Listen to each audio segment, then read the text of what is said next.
what you want, when you want it, where you want it. This is The Mesh. We'll try not to too much talk over each other, but again, we are girls and we are agree to disagree. Okay, Moving on. well, the makeup bottle. A little. It's like a cracked out T-bird, some grease. Yeah, I can You see know, that. she's got that black hair. Hello, welcome back to ChickChat. It is December, our last show of 2021. Peace out. I'm fine with this. Are you ready to move on, Jeanette? How you doing? I'm ready. I'm doing well. It's hard to believe it's December, but Yeah. I want to say it flew by, but it kind of didn't, but it kind of did. Well, these last few weeks before the holiday always sneak up on me Right. too. I always feel like, I'll get everything done early this year. Look at me. It's end of October and I'm already thinking about this. And then it becomes to 12 days before Christmas and I'm like, oh crap, right? That's where I am right now. Yeah. I don't know why that happens to me every time. I swear I start thinking about stuff early enough, and I'm not just talking I always gifts. think about stuff. I just don't do anything. I know. And I'm not just talking about gifts. I feel like gatherings and functions and my Right. kids' school stuff. I feel like, all those ugly sweater Christmas parties that the kids have day at school or snowman day or, wear your onesie or whatever. I don't know, all those goofy things.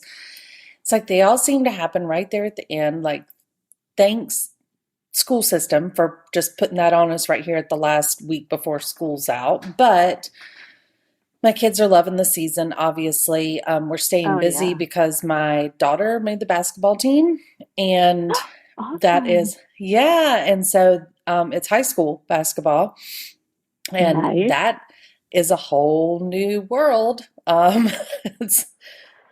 serious. Is this her first time playing basketball? No, she's played since she was little. Okay. And so, I'll do a bragging moment here. She's a freshman and she made the varsity team. And our school system, thanks. Our school system like I did it. I'm saying thanks. No, you get to take credit. You birthed her into the world. Okay. My husband's 6'4", so he gets most of the credit because she's way taller than me. So she's a freshman. She's 14. She's 5'11". And she has a 6-foot wingspan or something, some crazy thing. But she is, she's got the height. She's the tallest kid on the team, but it's all upperclassmen on the team. And so that's a whole new culture. But she's taller than everybody, so they're not going to mess with her. Right. And just to put this in perspective, our girls are the same age. Yes. My daughter's maybe 5'1". Yeah. Maybe. Yeah. My daughter towers over me now. Wow. It's interesting. But she's loving it. She is loving it. But they are serious. Well, good. There is practice. They're serious about it out there. 6 days a week practices. Oh. Yeah. Our district actually has varsity, JV, and then a C team, which they kind of call the Frosh team, right? The freshman team. Okay. And, so I'm not really sure what went on in tryouts for her to make She's varsity. 5'11", Mary-Margaret. That's what went on in tryouts. With a 6-foot wingspan. Right. So she's just this, unique human being out there. And so that has been kind of our past several weeks. That's kind of taken over a lot of things, but she's loving it. We love high school sports. We love sports in general. So whatever, we'll go to any games. She's athletic, so she'll be just fine. She is. She's very athletic. She loves this. She's hot, sweaty, and tired all the time, but she doesn't care. She She's having a blast. And I'm sure your husband is loving it. Knowing what I know about your husband, this is his thing. He's all about it.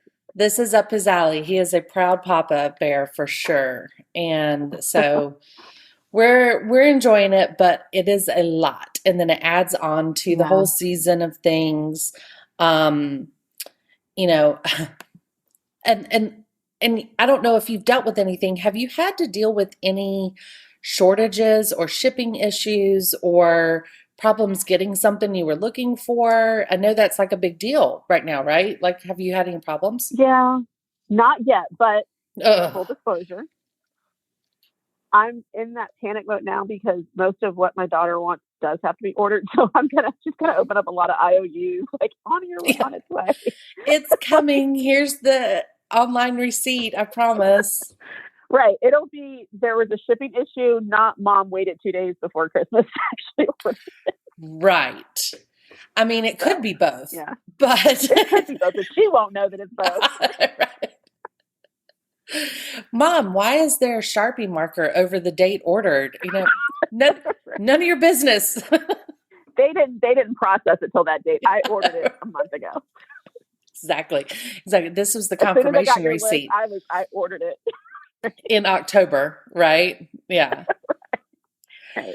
I haven't experienced any shortages yet when it's come to ordering or gifts per se.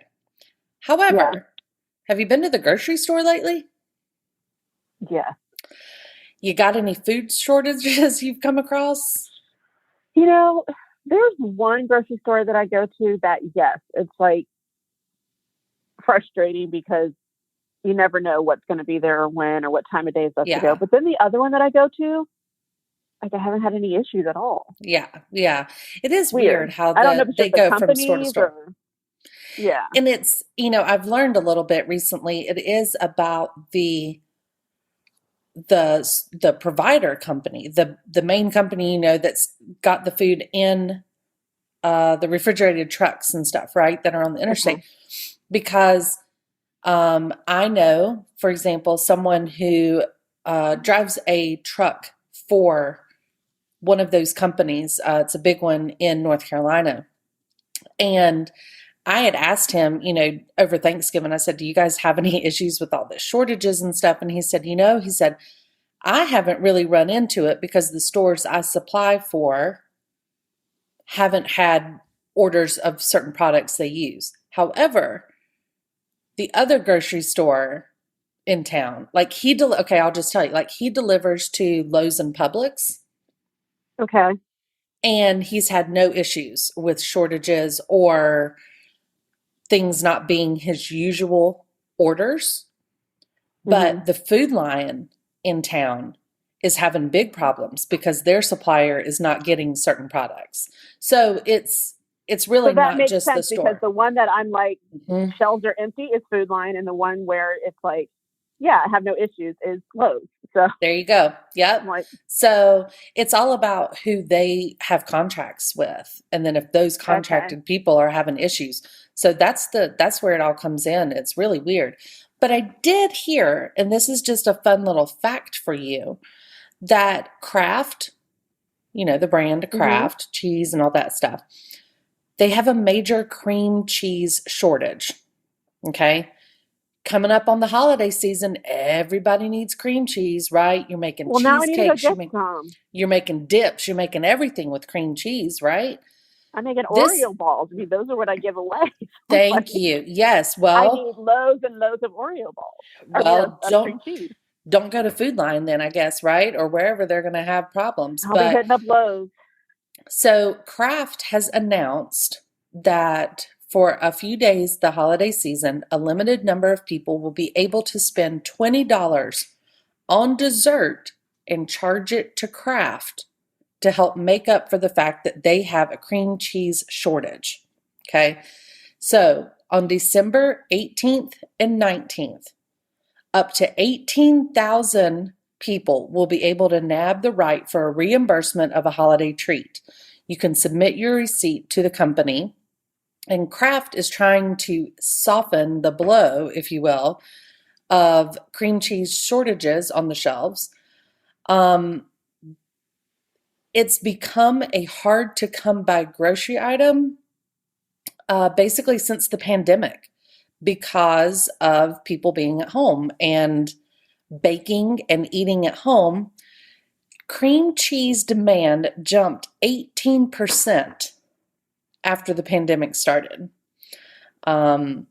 And it says restaurants are also ordering more of it. So cheesecakes are suffering this season.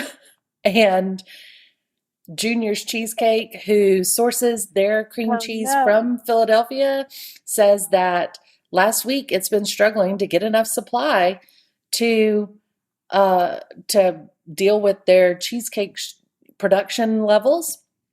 And New York City bagel shops are having problems with their cream cheese supply. So Kraft is pumping up the funds into its Philadelphia brand, and they're investing millions of dollars in Philadelphia cream cheese in order to refund people for not having cream cheese and not looking bad on the back end. So I guess, I need maybe to check out to see if there's cream cheese anywhere. I mean, I thought about it. I'm more concerned about getting the cream cheese than I am submitting a receipt to Kraft. Right. I'll worry about this receipt later. I need to go get my cream cheese. I need actual cream cheese though. So just thought that was interesting. I had no idea. It was a problem. Either, but now I'm panicked about it, so thank you. But now I know. Good gosh. Who would have thought? I'll just have anxiety over it for the next time I get to the grocery store. And it's okay. And it's so funny because at first you're like, haha, like Kraft cream cheese, like whatever. And then I start thinking about things that I use cream cheese for, and I'm like, oh crap, like what? Right. Wait. Like there might be a meltdown in my house if I do not have Oreo balls next week. And enough to supply for lasting. Yeah. Right. And my fork will be like, why didn't you think about it sooner? Why didn't you go get cream cheese? Because the same reason your gifts are going to be IOU. Right. Mom orders the cream cheese, the shipping, it's the store's fault. And I can't exactly like keep the cream cheese in there for months when I saw it was available at Costco back in June or whatever. Right. Or I just don't need 20 blocks of cream cheese. I don't need quite that much. I mean, there's no happy medium. Either I need cream cheese or I don't. You go to a neighbor and say, Merry Christmas, I'm giving you 5 blocks of cream cheese. Yeah. Maybe you're just going to have to give out actual like Oreos this year. Like give people some bags of cookies as opposed to Oreo balls, which I love, by the way. But if you run short, maybe they just get the Oreo about it. I don't know. I don't know, Mary-Margaret. That's the meltdown in my house words versus other people. Like, right. What are you supposed to do with these Oreos? We don't eat these. I know. I only eat them crushed. Yeah, I hear you. And now I'm going to have to go make Oreo balls. Great. Thanks a lot. You're welcome. All right, let's move on because I have a very important topic to talk to you about. We texted very briefly when this was happening, but I think we purposely didn't say anything because I want to discuss it on the show because people that know us, we're moms. We're not your average millennial. I mean, I think we technically fall in the millennial range, but we're not. I don't think I do. Is it? I don't know what the range is. It's a really weird thing. I've read it different places, but I think technically we fall into what they say is millennial, but then they started saying, no, it's zennial or whatever, where we're in the middle of the two generations. I don't know. But anyway, I'm not a millennial. I don't think like one. I don't act like one. I like different types of pop culture, right? Right. So the fact that there was a live performance of Facts of Life and Diff'rent Strokes was my pop culture highlight for that week. Yes. Yeah. I know you watched it. I know you grew up watching it because as did I. Okay. We've got a lot to unpack and discuss. There was a Facts of Life / Diff'rent Strokes live in front of a television studio audience performed recently on television.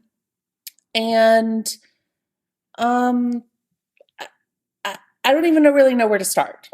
It was hosted by Jimmy Kimmel.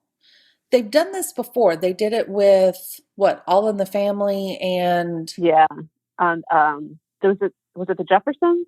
I think it was, but I can't remember what the other one. I know All in the Family was.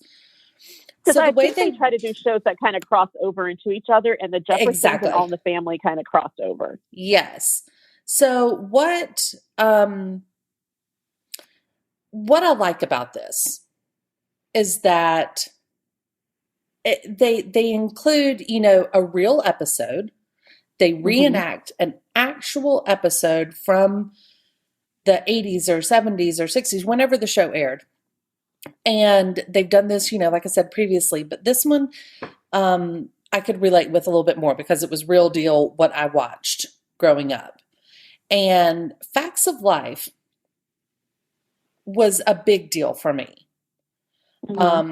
I felt, I don't know, I always felt like I had a really good connection with Facts of Life. Okay. So I was very excited about this. Now, the way these television things work for people that have not seen these, they don't use the real live characters anymore. They have actual actors who are well known come in and portray the characters as the actors who were playing the characters back in the 80s. Now, let's start with Facts of Life because it aired first of the night. Okay. Go for it. I am dying to know your initial thoughts on this. First of all, were you excited about this? Second of all, I was so excited. Okay, did you think that, well, no, I'm not even going to ask. Just what'd you think? Tell me about it. So I started with the characters, and I was like, when I saw who's going to be the characters, I was like, oh, I could see that. And let me just say, first off, Mrs. Garrett, spot on. Like, there were times when I actually forgot that was not the actual real Mrs. Garrett. Yep. She was so good at that part. I was looking at her like, oh, that's Mrs. G. Absolutely. And Gabrielle Union as Tootie. Wow. Those are my two favorites. So Gabrielle Union, that I thought got the characterizations down spot on. Right. So we have Ann Dowd, who played Mrs. Garrett. She is pretty much famous for The Handmaid's Tale. For anybody that's watched that, she has played completely different character. Yeah, way different character. But I agree, she was spot on. So yes, Ann Dowd played that. She nailed it. I thought that was great. Kathryn Hahn played Jo, and Kathryn Hahn, most recently famous from WandaVision. She's obviously been in tons of comedy movies. Bad Mom. She's been in The Shrink Next Door that came out on Apple recently. Gabrielle Union playing Tootie. I think she did a great job. And then Allison Tolman, who was like the least known character, I believe, was playing Natalie on Facts of Life. And Jennifer Aniston was playing Blair.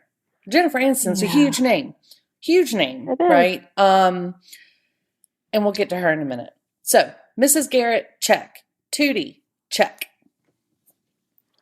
So I guess for me, I enjoyed the episode. It made me remember, I remember this episode. I thought the guys were hysterical. Like all the three guys that played. Yeah, the guys included Will Arnett, Jason Bateman, and Jon Stewart. But I'm not going to lie. When the box came in, the guy covered in the box, I was like, oh, please let it be Brad Pitt. And it was not. And I was a little let down at first. And I'm like, okay, it's fine. It's fine. I'll stand for Jason Bateman, though. 100%. Oh, yes. Jason Bateman in anything is fine. Totally. I'm just waiting for, yeah. So, I didn't hate it, but I think at the end, I kind of was like, the characters are young enough from Facts of Life that really would have liked to just seen them play themselves again. Well, and I agree. So the way this whole thing started out was they had the opening song, the theme song was sung. And I was a little confused about why Lisa was singing it. The girl that played Blair in the original Facts of Life, throughout its existence, sang the opening credits. And in uniform. In her uniform, and she looked fantastic. Oh, yeah. She looked, Lisa Whelchel, I think is her name, Whelchel. Whelchel, I think, yeah. Yeah, she looked fantastic. She looked just like she could pull off that role. And then they brought on Tootie and Natalie, the real people that played them. And those three are standing there. And I'm thinking, why didn't they just play it? We all like, y'all aren't too old to do this. You're probably younger than some of the people who play. I think you're younger than Jennifer Aniston. Like Kim Fields, I'm pretty sure she is. And Mindy Kahn, like she could totally pull that off. They're all cute and bubbly and happy to be on camera. Why'd you have to put somebody else in there? Didn't understand that. But the look on what's Tootie's name? What's her real name? Gabrielle Union? Kim Fields. The actress, Kim Fields. The look of her face at the end was kind of like she was thinking the same thing. Like, why didn't we just do this? Why are we out here? I know. I am standing here like, why didn't we just do I don't think she got it either. She was the one that didn't quite look like she was invested in this all the way. But yeah, I did have a hard time with Jennifer Aniston. I will give you that. Like I think she did okay. She did okay. Like whatever. She did. It's because it's Jennifer Aniston. You're watching Jennifer Aniston and you're like, well, you're never going to be horrible at something. However, I don't know that this was where we needed to see her. I feel like she was just over the age threshold to pull this off. I think that's what it was. Compared to the other characters, I agree. Yeah. And I found myself thinking, well, if it wasn't her, who else could it be besides the original person, Lisa Whelchel, if you're not going to let them do it?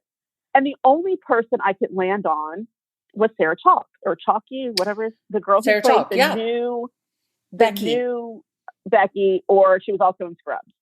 Yes. I was like, oh my gosh, she totally could have done this.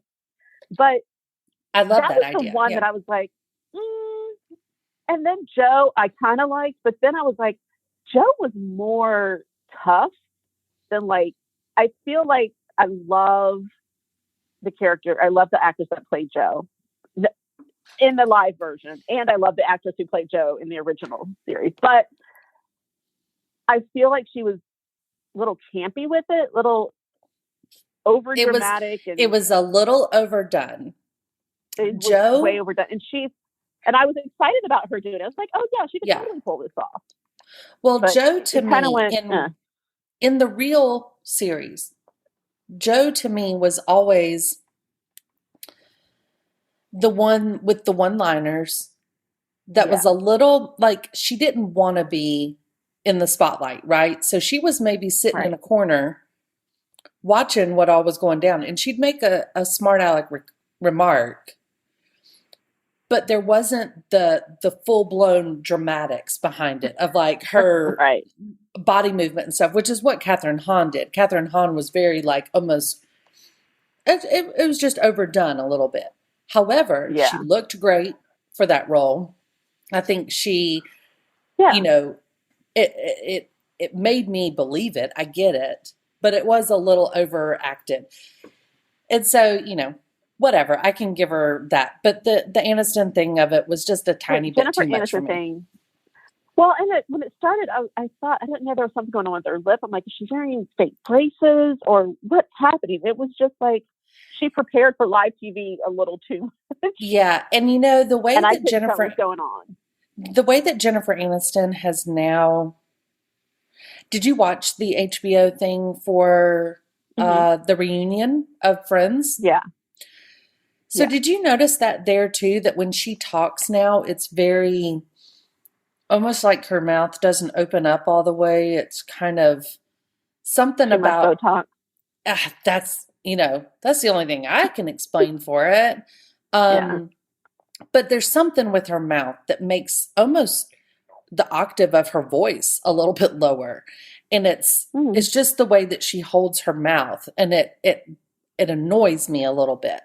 But I noticed that too throughout the whole thing. It makes her seem older. Yes, it made her that's what it a is. lot.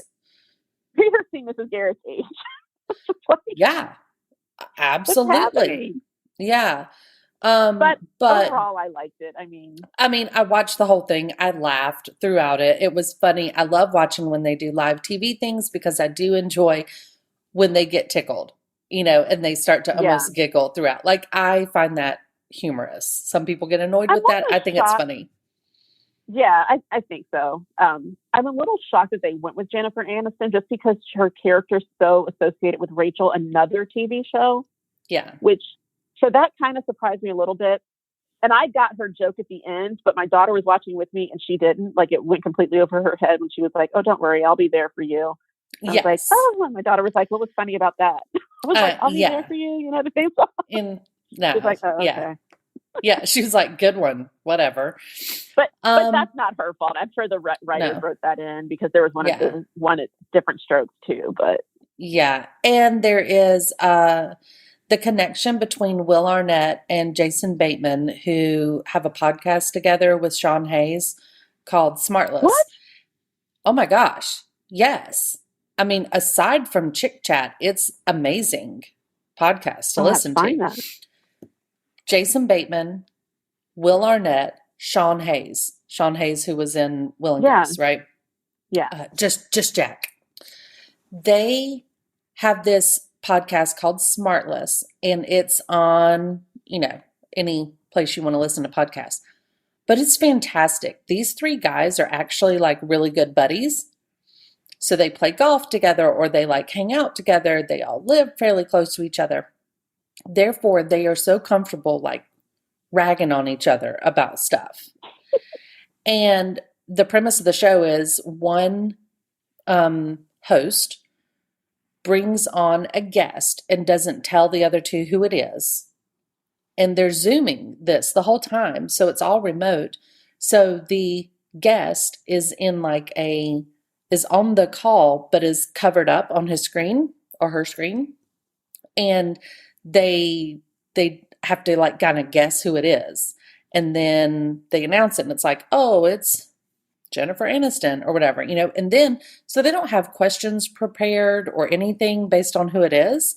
And they just talk to this person and they tell funny stories. And it's not like, "Tell me your life story." It is more, "Oh my gosh, do you remember that time that we were doing this show and you guys laughed about this and this?" And it's just funny. It's really good. And if I can encourage you to do anything, is to go back and listen to the, oh gosh, what's his name?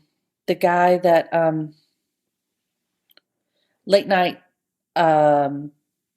host, not Jimmy Kimmel, not Jimmy Fallon, not Conan, not James Corden. Nope. Glasses, Seth dark Meyers? hair. No. Oh, the guy who used to do Comedy Central. I know you're talking about. Oh gosh, why can't I? Oh my God, what is his name? Why do we always do this? Why do we talk about people that we don't know their name? Oh my gosh. I'm gonna have to find it. I feel like it's Steve. Is it Dave Letterman show? That one? Yeah. Maybe. What's Steve? No. Stephen Colbert. Stephen Colbert. Oh my gosh, how embarrassing. Stephen Colbert. If you go listen to the past episode where they interview Stephen Colbert, I have never laughed so hard in my entire life. Like, I almost had to pull over because I was driving listening to it. The show comes out every Monday. I don't know why I'm sitting here plugging this show on a different network or whatever to go listen to, but nonetheless, it's fantastic. Okay. So having Will Arnett and Jason Bateman on Facts of Life be together as like a duo, they're going to have a good chemistry as it is. And so I loved them on there. And, they obviously picked an episode that had like a simple set. So they only had the kitchen in the main room of the dorm. But overall, it was fun. I watched it. I'll watch any other live ones they do too, when they have these other shows. But then that episode finished and they continued on to an episode of Diff'rent Strokes. Now, do you watch Diff'rent Strokes growing up? Yeah. Yeah. Okay. Me too. And so I was very anxious to see this. As you know, most all of the real cast from Diff'rent Strokes has passed away. Nobody's, they're not with us any longer. Right. Except for Todd Bridges, which I find extremely ironic that he's he the had only one alive. Close calls. He did have some close calls and some. Thankfully, he's still here. I mean, my goodness, if you would have asked somebody, I think 20 years ago, who would have been the last surviving member of that cast, it would not been Todd Bridges, but it would not. No. I do think that it was really cool. He came out and introduced the episode, gave a little shout out to his castmates who were no longer with us. And he then introduced the theme song, who was performed by two of Boys to Men, which had me hooked right away. Right away. I mean, makes it seem we were excited about Lisa Whelchel, but then you bring out Boys to Men, and you're like, oh. No, I am sucked in at this point. I am hooked. Right. You've got me. I see the two guys from Boys to Men come down the steps of the Drummond apartment household. Like, I'm sold. You could put anybody in front of me at this point, and I would believe it. So then out comes the cast, and we see that Arnold, who previously was Gary Coleman, obviously, is being played by Kevin Hart. Brilliant. What did you think of him? I loved the casting on this show. Again, this is Garrett double duty. She was there. Yes. Because if you don't know, if you didn't watch either episode, Mrs. Garrett was actually the housekeeper for the Drummond family, and then they followed her when she got the job at Eastland, and so that's how Facts of Life came to be. But or that's how she ended up on Facts of Life at least. But I thought the casting for this was spot on. It was way more what I was hoping for. Character. Yes. I bought into Kevin Hart as Arnold. After about 45 seconds, seconds of him playing Arnold and zooming around in his superhero suit, I saw it. I mean, Kevin Hart has like a beard or like, facial hair and stuff, and I bought it. Right. I'm sitting there invested, right? So we know that he's a short guy, right? Like people joke with him about it or whatever. So obviously that played into it. But his mannerisms and the way that he spoke as Arnold, and to almost get into that childlike persona, was brilliant. Mm-hmm. So then we have Willis, his brother, who originally was played by Todd Bridges, being played by Damon Wayans. Brilliant. I loved it. Almost a dry, smart aleck, teenage approach to it. And it was great. And that's exactly how Willis was. 100%. I loved it. Willis's friend comes over, and surprise, surprise, it's Snoop Dogg. Yes. And again, I kind of loved it. Yeah. Snoop's in a whole new place these days. He is. I was kind of hoping for a Dudley moment, but then I was like, oh, that's okay. We'll take it without Dudley. Yeah, they had to have some names in there, and Snoop was a surprise. He wasn't in the credits, in the beginning, stuff like that. Right. He's just like Jason Bateman and Will Arnett were not. So that was kind of fun to see these people pop up. But Snoop Dogg plays Willis's friend who comes over and they're trying to do work and they're annoyed by Arnold being in their way all the time. I specifically remember this episode.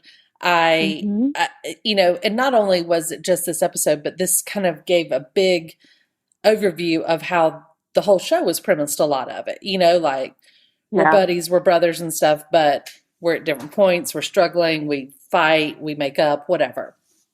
But I was pleased with all of those characters.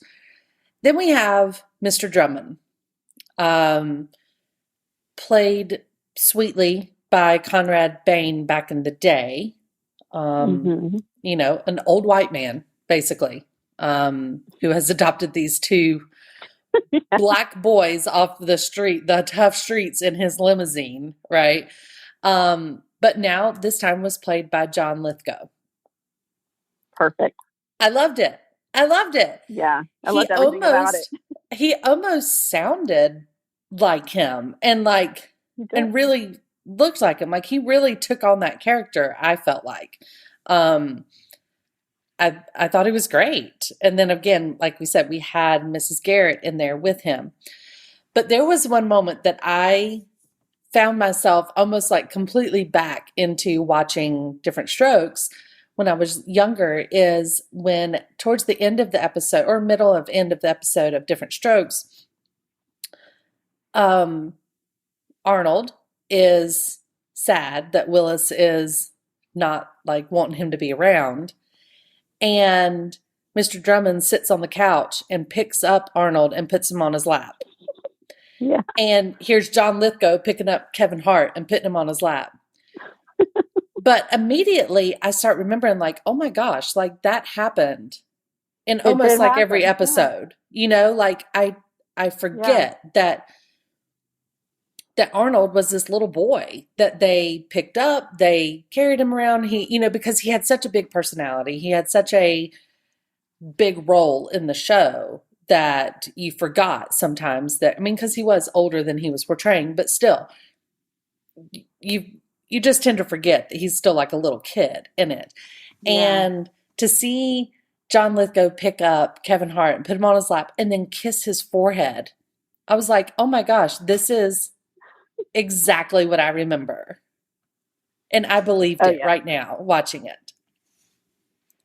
Yeah. So, I really enjoyed the Diff'rent Strokes episode.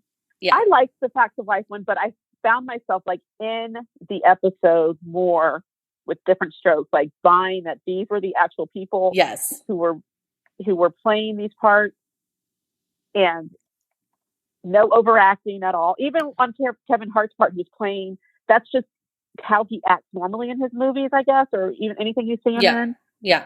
And he was playing a child, so I still don't feel like he overacted that part at all. He acted like Arnold acted at when that episode aired, and Arnold was a younger boy. Because I think this is like one of the first first seasons or first two seasons. This is one of those episodes. So he hadn't like gotten older, so he was still playing that little boy. And I was like you, like I had to remind myself, like this is not the actual Diff'rent Strokes. This is a live TV version with grown men playing these parts. Yeah. So. Yes. This podcast is sponsored by Jackson Creative, a custom communication agency located in downtown Hickory, North Carolina, specializing in online content creation. To learn more, visit thejacksoncreative.com. Jackson Creative, we tell your story. I loved it. I thought that was definitely the better of the two, although I enjoyed both. And like I said, they can do all of these they want. I'll keep watching them. Yeah. Every Christmas, please. Just bring back Diff'rent Strokes every Christmas. And I'm happy. Maybe throw that at the end of each one.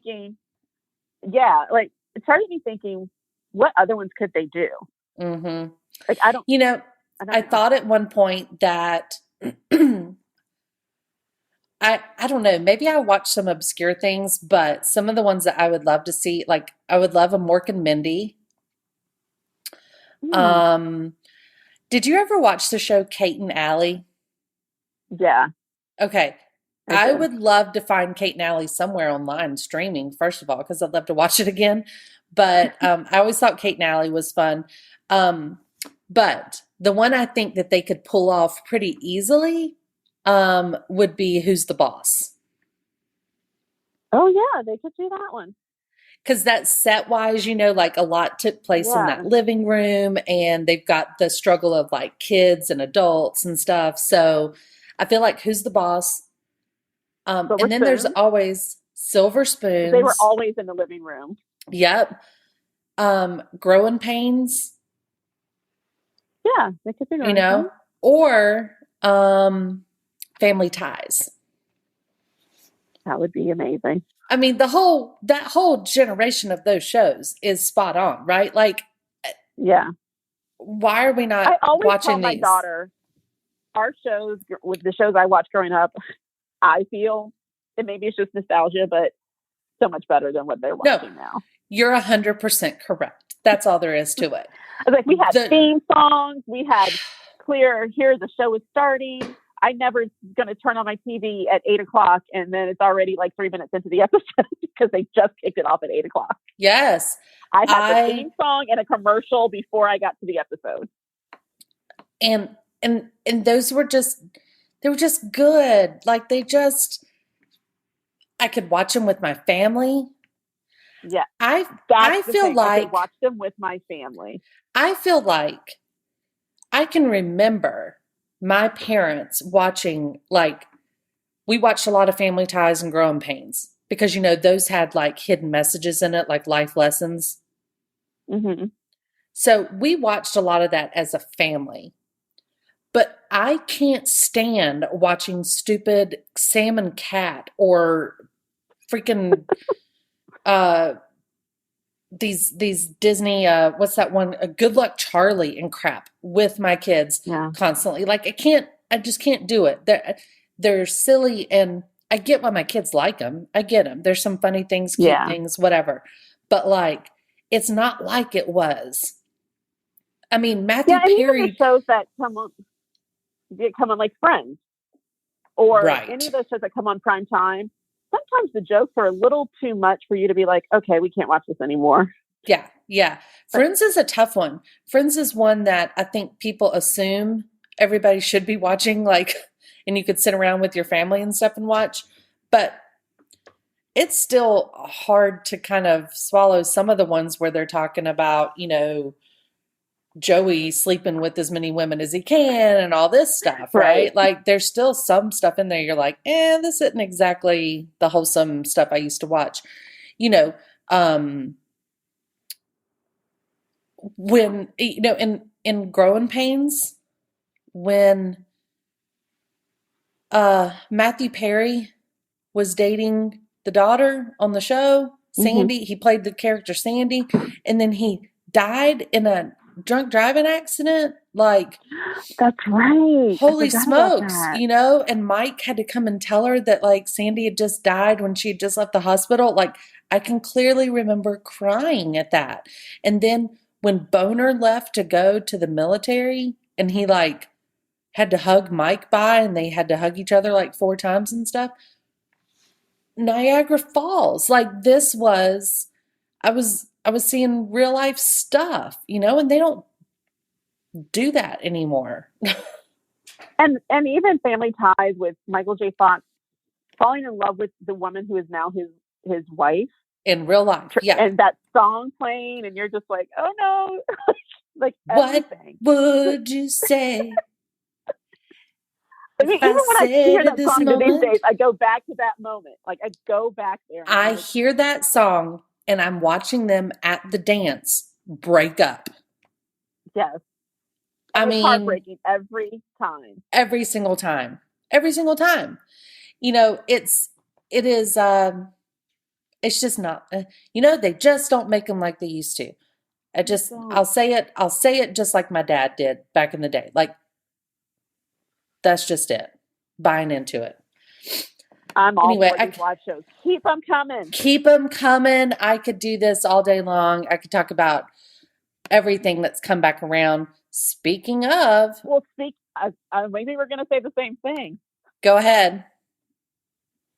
I just saw last night a commercial for Scream. Have you seen that? I have heard the buzz about it. I have not seen the commercial.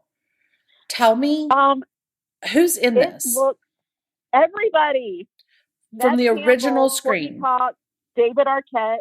Those are the three that I know for sure. I don't know if Jamie Kennedy is in it or not, but it's the original Scream. It's not Scream 4 or Scream 5. This is Scream. Right. But I mean, okay, they don't title it as Scream 4, but they're not, I don't believe they're playing the same characters. I think they're playing older versions of themselves. Yeah. Yeah. But like the trailer, the commercial has, I thought it was just like one of those commercials for not life blocks, but security systems. So the girl's trying to lock her door with her phone and it keeps unlocking and she keeps locking it, she keeps unlocking it. And then all of a sudden she gets grabbed from behind. And I'm like, wait, what kind of commercial is this? And it sounds amazing. And I'm like, oh my gosh. Well,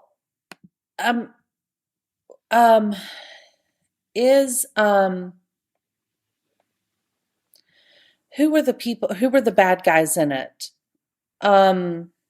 Skeet Ulrich and okay. The guy who played Scooby-Doo in the movie. He played Shaggy. Not Scooby, he played Shaggy. Yeah, he played Shaggy. Oh crap, here we go again. I know. What is that guy's name? I'm actually looking it up here. Okay. He played, let's see. So Skeet Ulrich. Matthew Lillard. Thank you. Skeet Ulrich and Matthew Lillard played the bad guys, so we thought. But Skeet Ulrich is not in it again because Matthew Lillard died, right? I thought they both died. I can't remember if Skeet did or not. I do remember thinking he was really cute at the time. Yeah. And then, of course, he showed back up in Riverdale with Luke Perry and then broke my heart. But still. Anyway, so this comes, let's see, I'm seeing that Scream 2022. When does this come out? It's got to be soon if they're showing the trailer for it. Yeah. I don't know, but yeah, it looks like the main characters there. Yeah, so this is where Courtney Cox and David Arquette got together and married in real life, and then divorced later on, but I think they both made an appearance in one of the later ones or something. They were both in it. I mean, at least David Arquette was in at least 2 or 3 of them. Mm-hmm. So this one comes out January 14th. Okay. So yeah, that's soon. I will be going to see it. That first Jack Scream Quaid is in it. Is that Dennis Quaid and Meg Ryan's son? He's in it. I'm trying to think. Jenna Ortega, who I think might have been on something Disney. I think she was in that show about the 7 siblings or something in the middle. Anyway, my daughter watched it. Yeah. Anybody else if we know? Marley Shelton is in it. Who's that? Kyle Gallner, who I've seen before but don't really know. Dylan Minnette, who was in 13 Reasons Why. Oh, yeah. On Netflix. Yeah. Marley Shelton is the girl that played Wendy Peppercorn in The Sandlot. The lifeguard that's who. Yes, the lifeguard. Yes. So some Jack Quaid. So yeah, he was in Hunger Games, and he's handsome. Yeah. Jenna Ortega.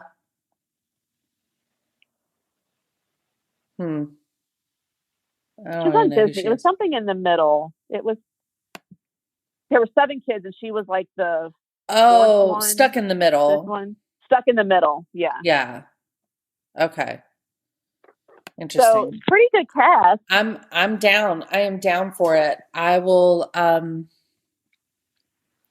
We should like watch and review or something. Maybe we get together with the Foot Candle guys and watch these like old reboots and see what it is. This is the 5th installment of it. So, Yeesh. yeah. I love it. I can't believe old Nev Campbell's coming out from under the grave and watching and doing this. Well, and they filmed it in Wilmington, North Carolina. Hey, shout out North Carolina. Hey. Wilmington has some great stuff come through there. Well, that's good. So this is 25 years after a streak of brutal murder shocked the quiet town of Woodsboro. A new killer has donned the ghost face mask and begins targeting a group of teenagers to resurrect secrets from the town's deadly past. So we'll see. Okay. Hey, speaking of Wilmington, North Carolina, so you remember how One Tree Hill was filmed there? Mm-hmm. Did you ever watch One Tree Hill? Yes. Okay. So there is a new podcast. I don't know why I'm sitting here referring everybody to go to other podcasts, but there's a podcast out now called Drama Queens, and it is 3 girls from One Tree Hill. So it's the girl that played Haley, the girl that played Brooke, and the girl that played Peyton. Okay. That's Hillary Burton and the other girls. I don't know who they are. Whatever. And the brunette. And those girls. Well, we know Hillary because she's married to what's his name? You know, the dark-haired guy, like he's on Walking Dead now. He was on Grey's Anatomy. He was the person that Izzy fell in love with. Great. Here we go again. Son of a bitch. Okay. So Hillary Burton is married to Jeffrey Dean Morgan. Yes, Jeffrey Dean Morgan. Yes. Damn. Okay. So Hillary Burton played Peyton Sawyer. Okay. Then Bethany Joy Lenz, she played Haley on there. She married Nathan Scott, yada, yada. Yes. And Sophia then Bush. Sophia Bush, yes, who was famously married to Chad Michael Murray during the show and then divorced during the show, but never together on the show. Anyway. Well, weren't they together briefly and then...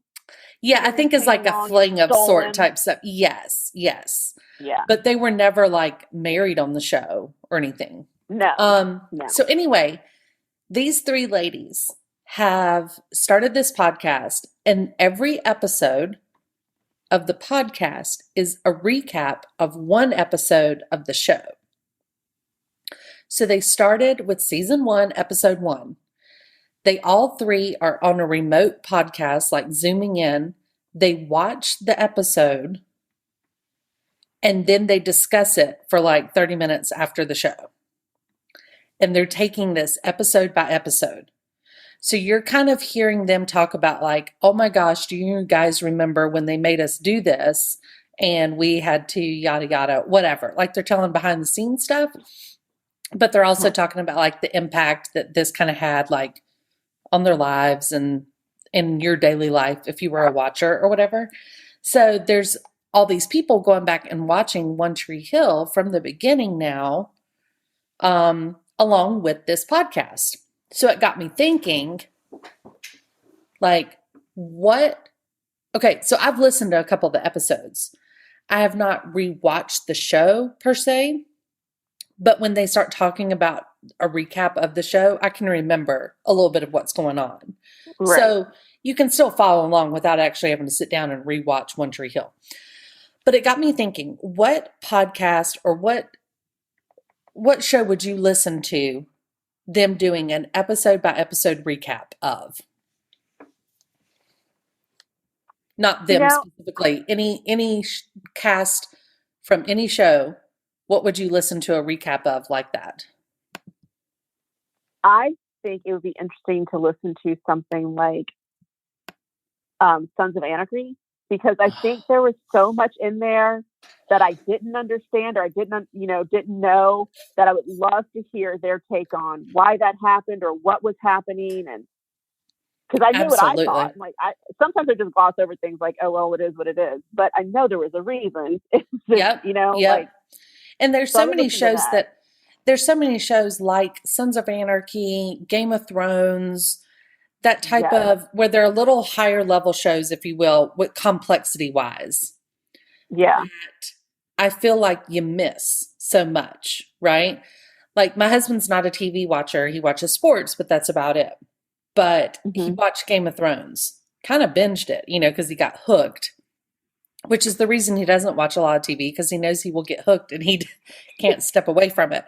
But we've toyed with going back and rewatching Game of Thrones now that it's been a few years since we've seen it. Just because we feel like now, even though we know the ending of stuff, we feel like there's so much we missed along the way. But I agree. Sons of Anarchy would be a good one. I would 100% listen to that. It's one of those shows that you can't multitask because you have to pay attention the whole time. You can't listen to it in the background. You can't be surfing on your phone.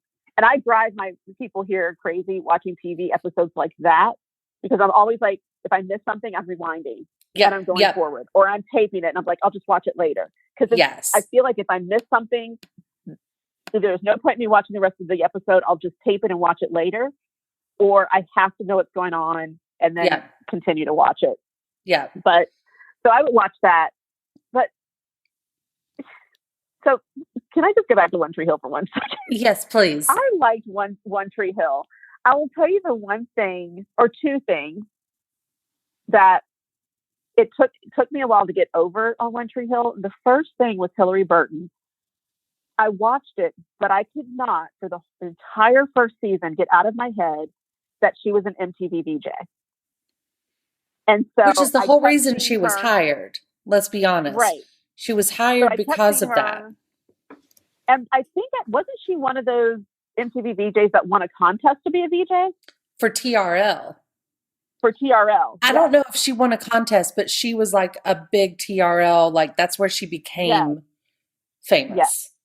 So I remember watching her on that. And then when Stephen Colletti joined, I was like, wait a minute, he's Laguna Beach. Laguna Beach, yeah. I don't get this. So, yeah. But I enjoyed the series. I mean, it wasn't one of my favorites, but I did watch it. But that I could never, and even still when I watch it, I still think, oh, that's Stephen Colletti, and that's the MTV VJ. Yep, same here. Stephen Colletti was a tough one for me to swallow. Like, that one I couldn't deal with as much on there because I didn't think he was that good. And he came in right at the end. He was like an add-on, but I was right at that age at the same time that show was airing. So it was very relatable to me. Yeah. I felt like, which always makes a difference, whether it's a good show or not. Right. Some shows that I thought about that I would maybe do a scene by scene recap. This one may be odd, but I love The West Wing. So I've never seen an entire season, but I want to. Yeah. No, I want to. It's one of those that I'm like, I want to go back and watch this. It was one that I did not watch live, like back when it started. My parents did. Okay. And my parents loved it. They always talked about it, but I was not into that at that time. But I since have gone back and rewatched it. And I tell you, that show will get you in the gut. Like, good gracious. Really? The music, the acting is brilliant. The storylines, like, you can watch that show now, all these years after everything's happened in our country, and things that they say are super relevant now, right? Like, it's weird. But man, I love that show. That show is freaking amazing. I love it. So you would do it, listen to a podcast that broke that show down? If somebody was, like, if they had maybe one of the actors on there and like maybe a show writer or a creator or something, right? Like, I think that would be, for me, interesting as to like, how did they get I don't know. I feel like it's so real, like it's so believable.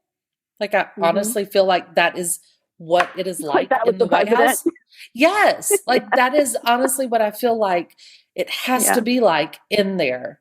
And I would love for somebody to break down like storylines, how they came up with some of this stuff, like how much it was based off of things that were happening in the real world at that time. And, how do you have this insight to what it's like in the West Wing? Yeah, but it was a fantastic show. I think you would really enjoy it. It's easy watching, I mean, it's not super complex to where you're like having to learn governmental procedure or anything. But I love that stuff, and I love history. So it's just every enough time it of comes that. up, I'm like, I need to watch this. Yeah, it's just enough of it all. Odd question, but there's probably no comparison. But between Scandal and the West Wing, right? You feel like the West Wing is a truer portrayal of what it's actually like. Yes. Okay.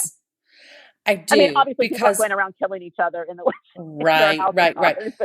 Because there's not that like drama necessarily of it, but West Wing has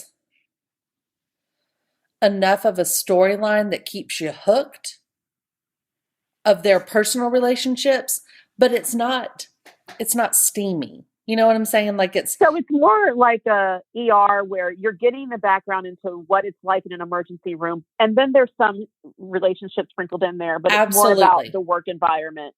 Yes. So that's more of like what West Wing is about. Yes, and I would really like that. That's and that's something with Scandal that I always liked too. I always liked the like government part of it too, not just the killing. I liked the business part of it, like how things were tied together and lobbyists and all this stuff that played into it, right? And with West Wing, I mean, Martin Sheen is just amazing in it. But when you have like Bradley Whitford is one of my most favorite people ever because of that show. And then you had Rob Lowe in there. And then there's the controversy and the drama that's in there is believable enough because you probably have heard it about somebody in real life. Oh, I'm sold. Yeah. I mean, I just feel like anytime I've watched it, I don't really know what year it is. I mean, it looks dated now, of course, because of like clothes or whatever. But some of the stuff they talk about is like, holy crap, I wish. But like it's some stuff of this in the government that doesn't change. Exactly. It's exactly it. And do you remember that kid? I think his name's like Dooley Hill. Dooley Hill? Mm-hmm. Yeah. Oh, yeah. He's on one of my favorite shows, Psych. That is like my all-time favorite show. Yes, from Psych, yes. He is in it as an intern, basically. Mm-hmm. And I mean, there's one scene with him that is one of these scenes that it lives in my head rent-free and will cause me to tear up every time that I think about it. Like, still to this day. It's that type of show to where you will cry, you will laugh. Allison Janney is fantastic in it. And, I just love it. I just love it. I'm going to have to go watch it again now. Like, Well, I need to start watching it because I've been wanting to, and I'm glad you gave it the endorsement because to know that it's like that. Because that's one of the reasons I equated it to ER because there's a scene in ER that I think about, no lie, weekly. And I don't know why, but did you ever watch ER? Oh, yeah. Yeah. Do you remember the scene where Kelly Martin's character gets killed? Yes. Or the episode where she gets killed and Noah Wiley's character gets stabbed? Yes. That scene, the whole entire episode from the doctors trying to save her, the emotion behind it, I'll be flipping through the channels and I'll see ER on and I'll always check to see if it's that if it's at that time area. Because I want to watch it. I look for it online. I haven't seen that in forever. I like the brutality of it. That is one of the scariest moments I remember. The first time I remember being terrified watching a show. and it's one of those gut punches. You were like, like it took my breath away. Yes. I couldn't believe what I was watching on TV. Yes. And like, I still see, when I see that episode, I see Noah Wiley's character falling, Dr. Carter, after getting stabbed and turning his head and seeing Kelly Martin's character on the floor. And I'm just like I'm getting chills right now just talking about it. Yes. That was our first taste of that type of like almost disappointment of, following that type of character, at least for me at that age. I wasn't used to seeing that real of a drama on something like that on TV. And then, years later, you have like Grey's Anatomy, which Grey's Anatomy plays into the personal side way too much for my taste sometimes. I still watch it, but like it's way more personal, relationship-y type stuff than it is the medical stuff, which I love. But there was that episode of when the gunman came in to Grey's Anatomy. Yes. And they killed off like half the new cast that was on there. All these new interns and stuff. They like shoot the girl in her forehead, and then they, Alex Karev gets shot and he sees her laying on the ground in a puddle of blood and stuff. That shock factor. I can clearly remember like ER being one of those first shock factor shows that I bought into and was invested in. You give me Goose and George Clooney on a show, I'm hooked. That was one of the saddest shows, but I mean, it was. Yeah. Now I want to go back and watch that too. Same. Yes. So I highly encourage you to watch West Wing. I think you would thoroughly enjoy it. Like I said, if you can understand that this was filmed many years ago, but if you truly listen to what they're talking about and you follow along with that storyline, it's like, who cares? This is absolutely relevant today, and it will make you want to be involved in government somehow and make you want to put Martin Sheen up for nomination. It's just, and Stockard Channing, and the cast, all-star cast. The cast is phenomenal. It's phenomenal. Yeah. So definitely would love to hear your opinion on it. Huh. Look at us just going back in the archives. Ugh, gosh, I could do this crap all day. We're not going to, because we've already been yammering way longer than I had anticipated on these topics. I am going to give you my quick hits of things that have happened in the legal world recently. We don't have to discuss, but these are some hot takes that are the complete opposite of everything we've been talking about. We've talked about reboots and great times in our life. And now I want to tell you who's been dumb in the judicial system for the past couple weeks. One, congratulations, Josh Duggar. You've earned yourself a spot in jail. He is convicted and has been found guilty of receiving and possessing child pornography. It's a special little spot in hell for you, buddy. I'm pretty excited that the jury got it right this time. I'll just be honest. Next, his sister has been charged with endangering the welfare of a minor. This is Jana Duggar, who is the eldest daughter in the Duggar family. Now, she's not married. She has no children. She babysits like for a living. Word on the street is that it was basically she was babysitting and a child got out of the house and was like wandering down the street or something by themselves while under her supervision, although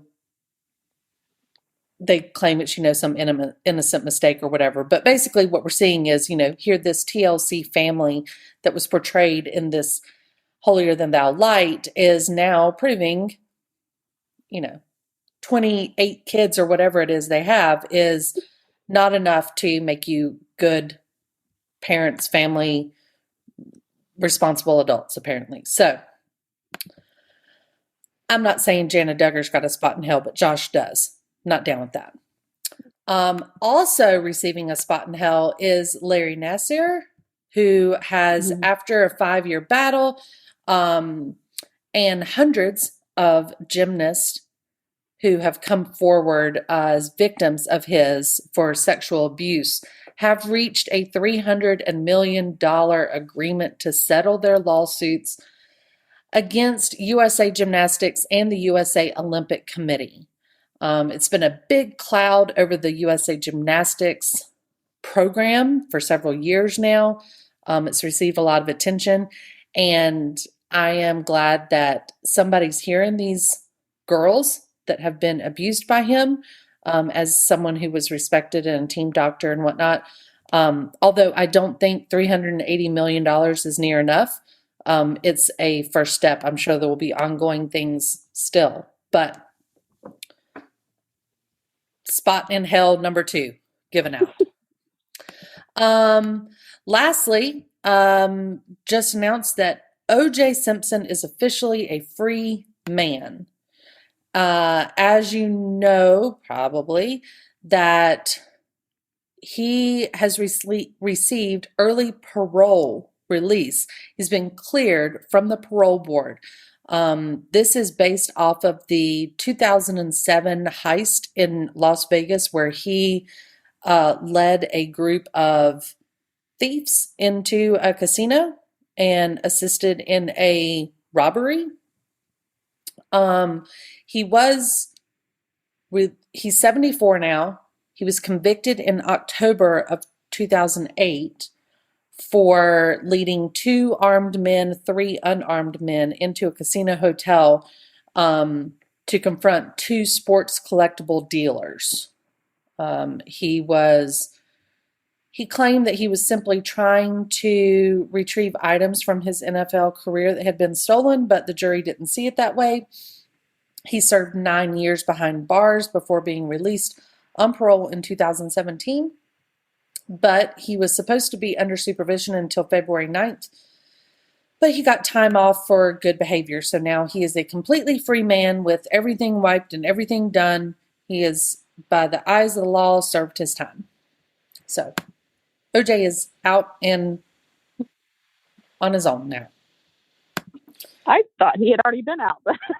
Well, he's been out, but he's been under parole supervision, so he's not been able to do anything. Oh, so now he doesn't even have to check in or follow any rules, essentially. You know what I'm saying? Like now he doesn't have to report to his parole officer or whatever.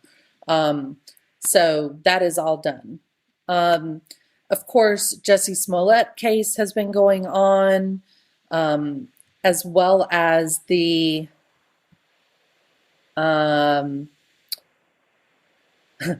what's that guy's name?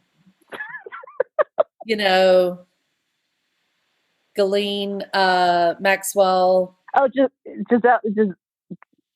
has that weird name. That lady, Ghislaine Maxwell. Ghislaine Maxwell, and what's his name? Yeah. Jeffrey Epstein. Thank you. See, I mean, that one I don't even really care to remember, right? So Jeffrey Epstein, who is probably standing in the corner of the bar in hell holding spots for these other people. That case is going on now with Ghislaine Maxwell. We are hearing reports of Prince Andrew being brought into a lot of this now. One of Jeffrey Epstein's accusers from many, many years ago, apparently back then signed an agreement, like a payoff or something, to not speak out about all this. And her report says that she was made to have sex with Prince Andrew when she was like 17 years old or something. And he was not. And she'd signed off, but now she has given permission to the courts to release this report. So we're going to get all those details about Prince Andrew. The Ghislaine Maxwell trial is not really being broadcast very much. Yeah, and people are kind of curious. Jussie Smollett is getting,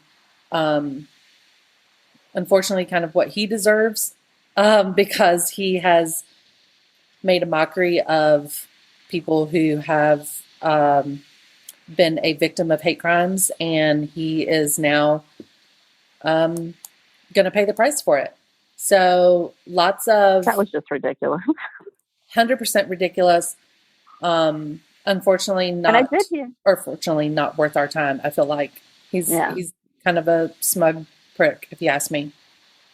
Yeah. I did hear that, well, word on the street is that Andrew is not going to be at Christmas with the royal family this year. So I wonder if that has anything to do with it. So 100% it's not. I mean,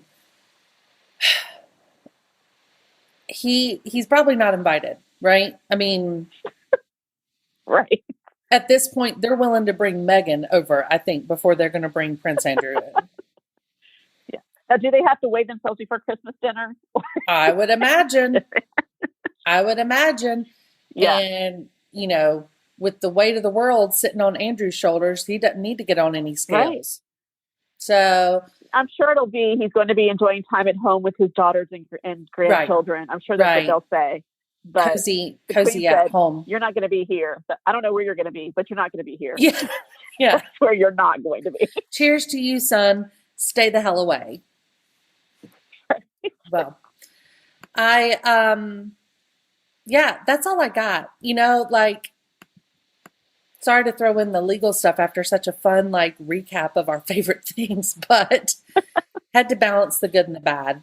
Hopefully we can start a new, fresh January, happy and healthy, and on our way down from COVID issues as well as legal issues for some of these people. Maybe we can just have a year of upcoming live performances and reboots from some of our favorite shows. Crossing fingers. January's the time. I know, I can feel it. Let's all manifest it if we can will it to be so. So Jeanette, thanks so much. I've taken enough of your time, but thanks for tuning in today and sharing in my love of 80s and 90s reboots. There are many more to discuss, many more to be had. Maybe this could just be a show about that. Like, it really could. I think we kind of come back to this all the time. Maybe we start our own recap show. We pick out episodes from like favorite 80s and 90s shows. I don't know. We could do that. Drama Queens can do it. One Tree Hill, whatever. We can do it too. So anyway, happy holidays. I hope you and your family have a fantastic break from school and work and everything else. You get some time to recharge and celebrate with everybody you love. Thanks. Same to you. Appreciate it. To everybody listening, we really appreciate you tuning in this year to ChickChat. We will be back. We will be back in January to kick off 2022. Until then, be sure to go back and check out any of our other past episodes where I'm sure we can't remember the names of actors in those either. However, we always come around to it. Somebody always researches it and figures it out. But check out all the other shows we have on the Mesh. We have something for everybody. Go to themesh.tv. Subscribe, follow, listen. You can find us on all your podcast networks. And we will see you in 2022 once I remember to write that on any checks and things that I'm signing for my kids. But we look forward to a good year. Happy holidays, everybody. We'll catch you on the flip side.